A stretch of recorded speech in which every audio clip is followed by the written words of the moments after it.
Honnêtement, j'avais vraiment plus d'estime en moi sur le moment. Tu te dis, ok, maintenant je sers à quoi? Parce que, Parce que tu es handicapé. oui, voilà. Ma vie avant le sport, c'était pas ma vie après le sport. Ce que j'ai appris dans le sport, je l'applique dans ma vie Oui, quotidienne. Ça m'a aidé à surmonter cette manque de confiance que j'avais eu à cause de l'handicap. Si ça marche pas la première fois, si tu lâches, ça c'est une première défaite et c'est toi le seul responsable. Alors que si des fois ça marche pas à cause de ce qui est autour de toi, c'est pas considéré comme une défaite, c'est juste des complications qui peuvent arriver dans la ouais. vie. Mhm. C'est plus grand que nous, c'est des choses qu'on peut pas contrôler. Si c'est des empêchements qui sont autour de nous, etc., il faut continuer à taper dedans. Si tu as un objectif et que tu veux vraiment atteindre, rien que la période et l'investissement que tu mets pour atteindre cet objectif, c'est déjà du plaisir.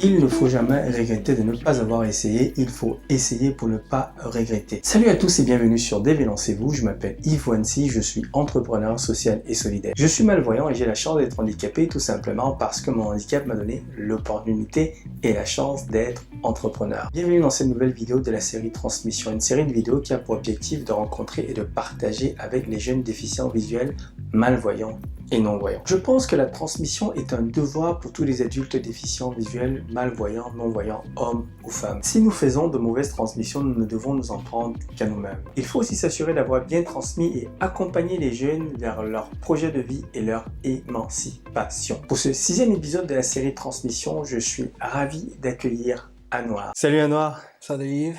Merci d'avoir accepté de répondre à la caméra. Bienvenue sur Dévélancez-vous. Est-ce que déjà tu peux te présenter? Je m'appelle Anouar, j'ai 21 ans, je suis italien, j'habite à Strasbourg depuis 2 ans et je suis étudiant. C'est quoi ton handicap? J'ai une pathologie héréditaire, ça s'appelle Stargardt et j'ai ça depuis l'âge de 16 ans. Et malvoyant depuis l'âge de 16 ans. Tu as découvert ça à 16 ans. Est-ce qu'avant, tu t'es déjà rendu compte que tu avais un souci ou tu voyais mal? Avant, je portais juste des lunettes. On m'a dit que j'étais myope. De base, je portais des lunettes avec des corrections. Et au bout d'un moment, mon œil est un peu gonflé et j'avais fait une IRM pour mon visage. J'étais aussi passé chez un ophtalmo spécialiste. Il m'a dit que mon œil il y avait quelque chose d'anormal. Et du coup, c'est comme ça qu'on a découvert que j'avais la Stargardt. Et quand tu découvres ça, quand tu apprends que tu as cette maladie, tu sais que tu vas devenir malvoyant, tu sais ce que c'est? Sur le moment, c'était comme une pierre qui vient de tomber d'un coup sur ta tête, un Ouais. gros poids. Surtout quand on te dit que c'est une maladie dégénérative, entre l'angoisse, l'étonnement, surtout que c'est une maladie rare. Donc tu te dis, pourquoi moi? On te dit, bah, tu dois commencer à changer tes habitudes, passer de lire avec des outils. J'ai eu énormément de difficultés quand je suis passé du collège au lycée parce que j'ai toujours eu l'habitude d'avoir une mémoire très visuelle. Mhm. Donc c'est comme si je prenais en photo les pages des livres et du coup je me rappelais où il y avait telle et telle information. D'un jour à l'autre ils m'ont dit bah voilà cette méthode-là ne marchera plus. Déjà ils m'ont proposé mais aussi en même temps imposé de commencer à étudier avec l'écoute. Par Mhm. exemple il y avait les profs qui m'envoyaient les cours enregistrés par Drive et Ouais. moi je téléchargeais ça. Déjà en classe c'était déjà compliqué à Oh, suivre. ouais.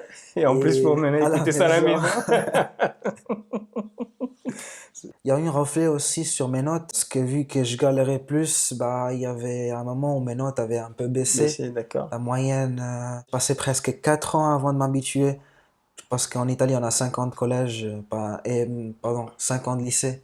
C'est Oui. pas comme ici en France, on a un an de plus d'école. Et du coup, on a changé plusieurs moyennes pour étudier. Oui. Mhm. Genre, on a essayé de faire avec des papiers aussi écrits en grand, des loupes, un Ok. zoom texte avec une synthèse vocale. D'accord. Ouais. On a essayé plein de choses. Au bout d'un moment, il m'avait aussi proposé le braille, car où ils m'ont dit, on sait jamais, tu pourrais en avoir besoin pour tes Ouais. études, Ouais. etc. Parce qu'on sait pas comment la maladie. Va évoluer. Ouais. Ouais. Tes camarades étaient au courant. Comment ça se passait à ce moment-là? Au collège, quand ma vie a commencé à baisser, j'étais dans une classe où il y avait un peu de gens qui jouaient un peu sur le fait que je portais tout simplement des lunettes comme Ouais. plein d'autres gens. Mm. Et que c'est pas quelque chose de discret. Quand tu galères à lire, bah, tu t'approches. Tu t'approches de... Du coup, quand je D'accord. m'approchais trop des papiers ou des livres, bah, il y avait quelqu'un qui rigolait. Mes camarades, ils se regardaient pour dire, regarde à quel point il est proche du papier. Du coup, c'était des années très compliquées au collège. Au lycée, heureusement, je vais pas dire que toute la classe, elle était compréhensive, mais un bon nombre de mes camarades, ils ont su me soutenir. Ils se sont pas arrêtés au fait que j'avais l'handicap. Quand ils pouvaient, bah, ils essayaient de m'aider malgré le fait que moi, je voulais pas être aidé. J'avais l'impression d'avoir tout le temps les yeux sur moi. Surtout à chaque fois, quand on nous donne les devoirs à faire à la maison, on rentre, il faut les corriger. Et chacun, par exemple, une ou deux phrases. Je sentais l'angoisse augmenter à chaque fois que Ça arrivait ça vers toi. s'approchait vers moi. Genre, à chaque fois je voyais que c'était mon tour, bah, pour moi, c'était une angoisse lire devant les autres. Que c'était des trucs pas forcément agrandis, donc il fallait que je zoome. Et ça me Mhm. prend du temps à bouger d'un côté à l'autre. Ouais. Et moi, j'avais l'impression d'être un poids pour la classe. Comment est perçu le handicap visuel en Italie? En Italie, il y a des associations. Le problème, c'est que en fait, en Italie, il n'y a pas de financement pour Les personnes handicapées? n'importe quel invalide, pas que les handicaps visuels. Il y avait une association chez laquelle moi j'allais. J'étais suivi par eux. Ça Mhm. s'appelait l'Istituto Cavazza. C'est en plein centre-ville de Bologna et j'allais souvent là-bas pour être mis à jour par rapport à tout ce qui est technologie, Oui.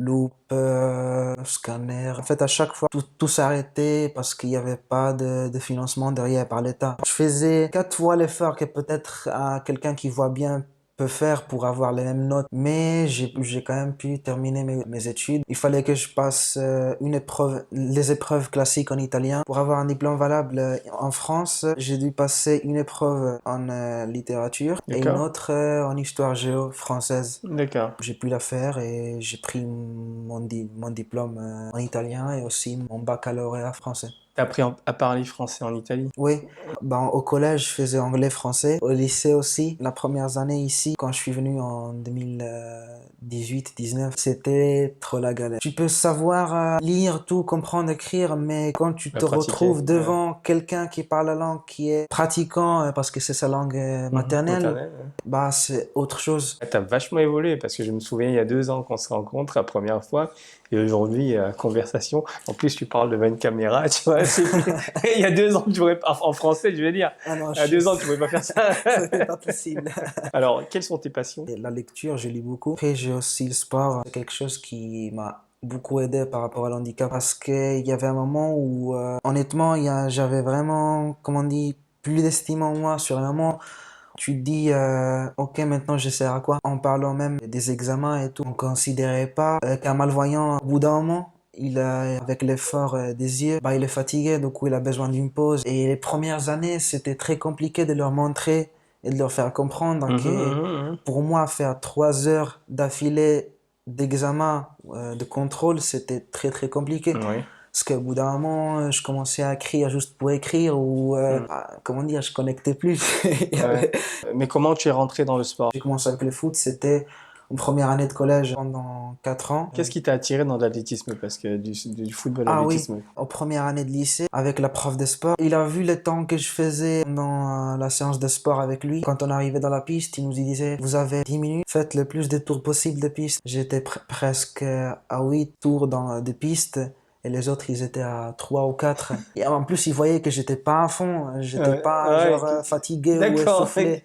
Donc il me disait, mais genre, t'as un bon niveau, qu'est-ce que tu fais comme sport et tout. Lui, au début, il pensait que je faisais de l'athlétisme. Mhm. Et je lui dis, ouais, je fais du foot. Il me dit, alors, pourquoi t'essayes pas de faire la compète avec l'école, Mhm. comme ça, on voit. C'était vraiment au tout début, je Mhm. suis entré au lycée. On a commencé en septembre, la compète, c'était en novembre. J'ai fait la compète avec l'école. Je suis arrivé premier dans le 1000. Je suis arrivé premier dans le cross. Et du coup, je suis allé représenter l'école. J'allais à l'école à Cento.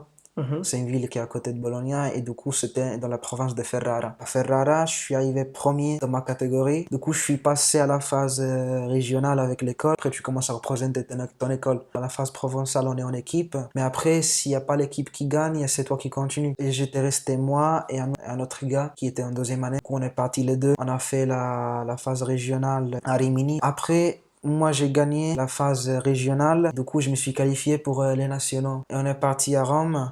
pour faire le championnat national avec l'école sur les 1000 et sur les cross. Je suis arrivé troisième dans le cross, deuxième dans le 1000 et du coup, bah, après terminer la phase nationale, deuxième année, le prof, il m'avait mis en contact avec des entraîneurs et ça se passait pas bien. Du coup, j'avais un peu mis de côté de faire de l'athlétisme et je me suis dit, je vais continuer le foot. Mais par hasard, j'avais rencontré un gars qui faisait de l'athlétisme juste dans une association à 5 minutes de bus de chez moi. Tous les gens qui étaient dans ma ville allaient dans ce petit club à Sant'Agata Bolognese, c'est une fraction de Bologna. Je suis allé parler avec l'entraîneur, c'est Vincenzo. Et c'est quelqu'un que j'arrêterai pas de remercier parce que c'est quelqu'un qui, malgré l'handicap, il m'a ouvert les bras, malgré aussi les soucis économiques parce qu'il y avait aussi une période où économique c'était un peu la galère. Et lui c'est quelqu'un qui n'a pas tenu compte de tout ça. Et du coup j'avais payé ma licence un peu moins que les autres. Pour les chaussures, je me rappelle que la première paire, c'est lui qui me l'avait offert. C'était quelqu'un de très très très disponible et très généreux et qui aimait vraiment le fait d'être un entraîneur d'athlétisme. Il aimait bien ce qu'il faisait. Il m'a tout de suite fait une carte pour amateur, juste pour entrer dans l'équipe et essayer. Il m'a dit, je vais te faire une carte d'amateur pour voir si t'aimes bien. Comme ça, si t'aimes pas, on peut l'arrêter tout de suite. Tu vas envisager de rester avec nous. Je vais te faire la carte professionnelle d'athlète de la Federazione Italiana di Atletica Leggera. J'ai fait 3 mois d'entraînement avant de faire la première compète. C'était en plus une compète que l'équipe de là-bas organisait, donc on jouait, comment dire, on était de la maison. J'étais arrivé troisième. Personne s'attendait. Quand je suis parti assez vite. J'ai entendu qu'il m'a crié, je suis pas les autres, c'est ta première compète, tu risques de lâcher, genre, parce que vu qu'il me connaissait pas depuis longtemps. C'est pas ton niveau, Il pensait que j'allais lâcher. C'était une compète de 3 km et demi de cross. J'ai tenu jusqu'à 2000. Il m'a dit, si tu y arrives, lâche pas. Genre, tiens ce rythme jusqu'à la fin. Je suis arrivé troisième. Suite après, il m'a fait la carte pour participer au championnat de cross national d'Italie. Et c'est là que ma carrière dans l'athlétisme a débuté. Les autres athlètes, ils étaient pas au courant. Et moi, je participais avec eux comme si j'étais invalide. Suite après la compète, on a commencé à faire la préparation pour les championnats de cross national vu que j'étais inscrit maintenant. Et ils comptaient beaucoup sur moi pour que je fasse équipe avec les autres. Du coup, maintenant, en fait, malgré mon handicap et tout, j'étais considéré comme quelqu'un qui comptait, qui était essentiel pour la réussite de l'équipe et de l'association en général. Parce que c'était pas un club de grande ville. Avec très peu d'athlètes, on devait essayer de faire le plus de réussite possible. Là, ça t'a remis une confiance en fait en toi et ça t'a fait accepter la difficulté que tu avais. Pour un moment, j'avais complètement oublié l'handicap. Parce que c'est génial. Déjà, je courais avec des valides, donc je me disais, il n'y a aucune différence entre moi et eux. Ça m'a aidé à surmonter cette manque de confiance que j'avais eu à cause de l'handicap. Et dans l'athlétisme, on dit c'est un sport où il n'y a personne qui te fait de cadeaux.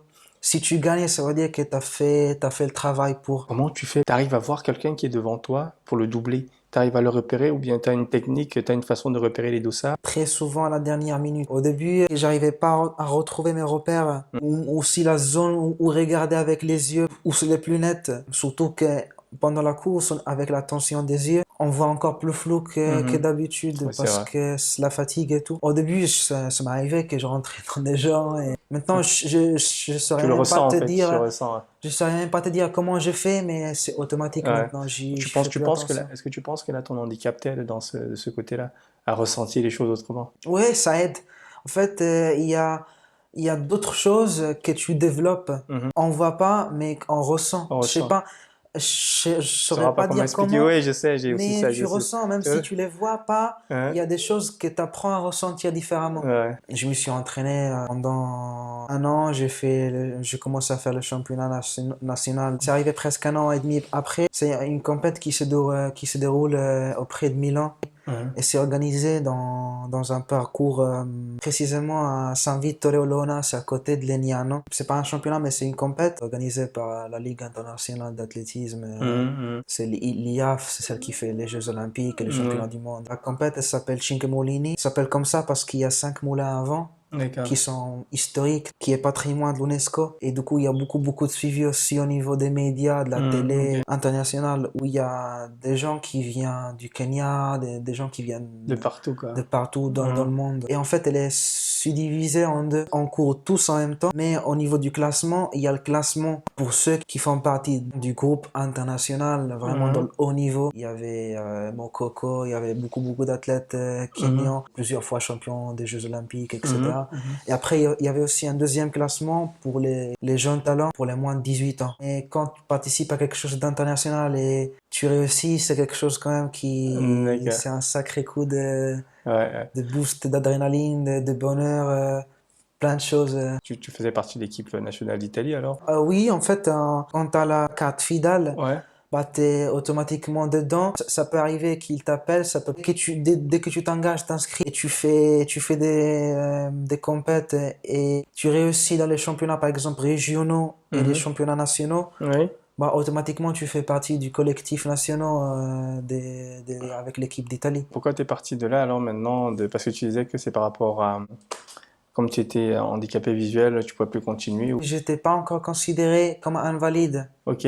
Mhm. parce que j'avais mon problème aux yeux, c'était la galère. Vu Que que tu as été j'étais un handicap, invalide, d'accord. déjà je voyais très mal, mais je faisais quand même l'athlétisme. Mais j'étais considéré invalide en troisième année de lycée, donc j'ai fait 3 ans d'athlétisme avec les valides. Je pense que si j'aurais pas fait le sport, Ouais.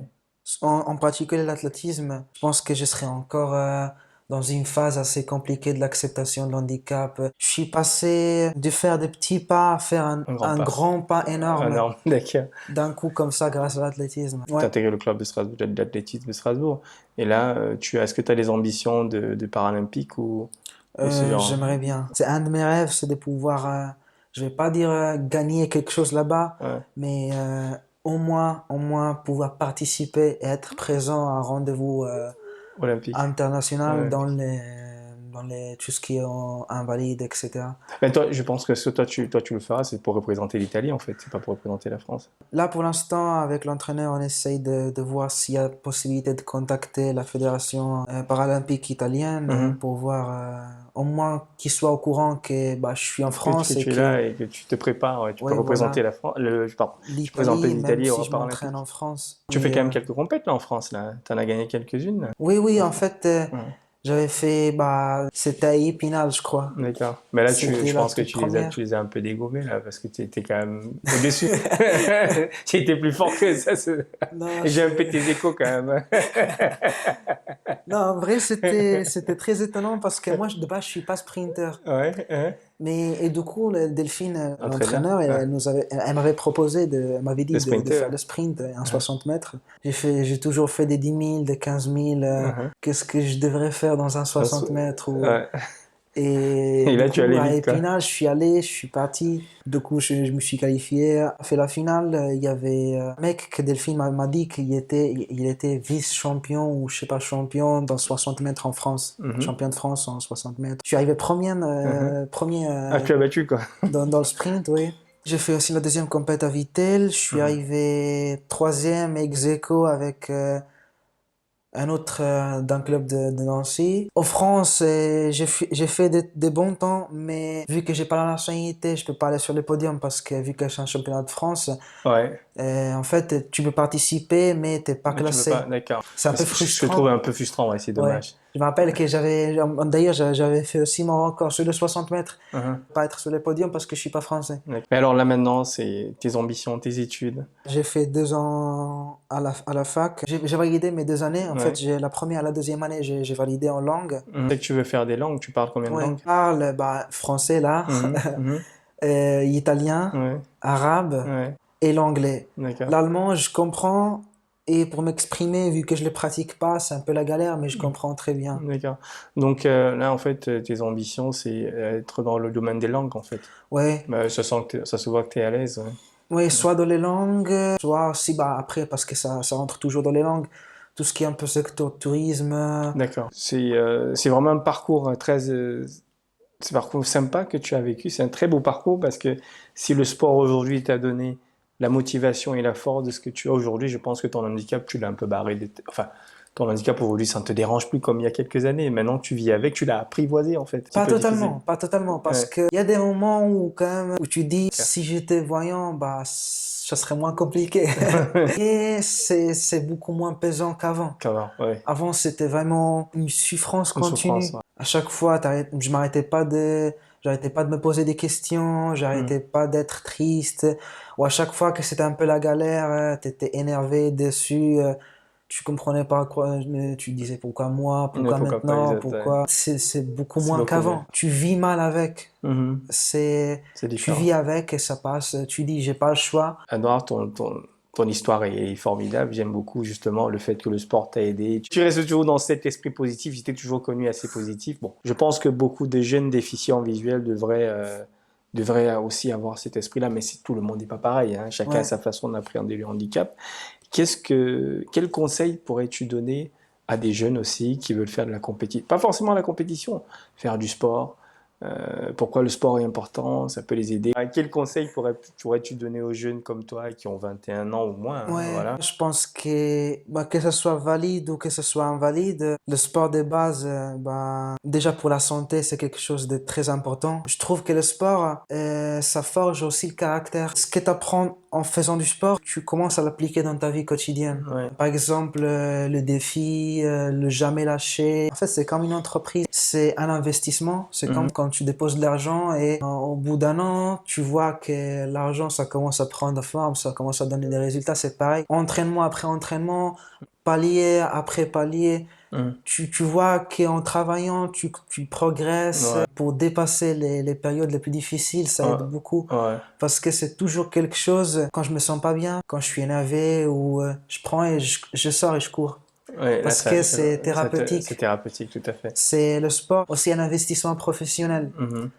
Professionnel et Et aussi personnel. sportif, personnel. Personnel. Parce que, comme on dit, moi, ce que j'ai appris dans le sport, je l'applique dans ma vie Dans l'équipe quotidienne, du bien. chaque jour. Genre, Ouais, c'est clair. C'est clair. vu qu'avant, pour moi, tout était plus compliqué, mais maintenant, Grâce au sport, ça devient. je vois grâce au sport, je vois chaque chose avec sa forme. Dans le sport, on a tendance à essayer de trouver la moyenne la plus facile pour avoir économisé l'effort et avoir les meilleurs résultats. Et ça, en fait, tu apprends aussi à l'appliquer de la vie. Atteindre, par exemple, tes objectifs de la vie avec le moins d'efforts et le mieux confortablement possible au niveau des études, au niveau du travail, au niveau de ce que tu fais pendant la journée. Trouver des escamotages pour détourner la chose et les Mhm. rendre plus faciles. Mhm. Le sport, c'est ça. Je pense que c'est essentiel aussi pour un style de vie correct. Pour moi, au moins, ça a été une école de vie. D'accord. Ma vie avant le sport, c'était pas ma vie après le sport. Ouais. Parce que ce que j'ai appris dans le sport, je l'applique dans ma vie Ouais, mais quotidienne. Parce que je trouve que ça forge le caractère aussi. C'est une défi continue entre toi et toi. Après, il y a aussi les sports de groupe où ça, c'est autre chose. Des fois, t'as tendance à être en défi avec les autres. L'athlétisme où c'est toi, bah, de jamais lâcher ses objectifs. Et si ça marche pas la première fois, retaper dedans jusqu'à ce que ça marche. Parce que si tu lâches, ça c'est une première défaite et c'est toi le seul responsable. Alors que si des fois ça marche pas à cause de ce qui est autour de toi, c'est pas considéré comme une défaite, c'est juste des complications qui peuvent arriver de la ouais. vie. Mhm. C'est plus grand que nous, c'est des choses qu'on peut pas contrôler. Si c'est des empêchements qui sont autour de nous, etc., il faut continuer à taper dedans. Jamais lâcher ses objectifs, surtout si ça nous fait du bien. Si ton objectif est que tu veux vraiment atteindre, rien que la période et l'investissement que tu mets pour atteindre cet objectif, c'est déjà du plaisir. Des fois, on a tellement envie d'acheter quelque chose et l'envie qu'il y a avant de l'acheter et le bonheur qu'il y a avant de l'acheter, c'est beaucoup plus de bonheur qu'il y a quand tu l'as. Des fois, Ouais. quand tu l'as, t'es oui, ok, Ouais, maintenant j'ai atteint l'objectif. ouais. Mais c'est vraiment ces moments-là où il Ouais. faut C'est dans fatiguer et il faut galérer pour atteindre cet objectif. C'est là où il y a plus de plaisir, le moi, je plaisir. trouve. En tout cas, Noir, merci pour ton témoignage. Merci en tout cas de donner cette motivation aux jeunes malvoyants ou non-voyants. Que le sport aussi, c'est quelque chose qui peut aider dans les études et dans tes projets professionnels. Merci à toi de pouvoir apporter ça aussi, ton éclaircissement. C'était très intéressant de découvrir un peu comment ça se passe en Italie, comment c'était en Italie et comment ça se passe en France. Bon, il y a forcément une différence, comme partout dans le monde. Hein. Le monde n'est pas pareil, Ouais. on va dire ça comme ça. Et bravo en tout cas pour tes prouesses sportives. Bon, parce que t'as pas tout dit ici, Ouais, je sais un petit peu. Ça force de l'admiration pour les jeunes et pour les jeunes malvoyants. Et je te souhaite vraiment beaucoup de courage pour la merci suite. beaucoup. Je sais que là, tu as dit que tu veux intégrer une formation Ouais. pour devenir traducteur. Donc, en Mhm. tout cas, je te souhaite ça. Et merci en tout cas pour vous qui nous suivez. Parce que c'est grâce à ce type de commentaires qu'on peut faire changer une société, comme je l'ai dit souvent, qu'on peut aider les jeunes malvoyants et non-voyants à pouvoir évoluer, à pouvoir avancer. C'est d'ailleurs pour ça que nous sommes très impliqués dans le monde associatif du handicap visuel, afin d'aider les jeunes et les moins jeunes à pouvoir s'en sortir. Merci en tout cas de nous avoir suivis. N'hésitez pas à commenter, partager, en parler autour de vous et peut-être un dernier mot à Noir. Ah, merci à toi de l'invitation. Je t'en prie et merci en tout cas et à très bientôt sur DV Lancez-vous.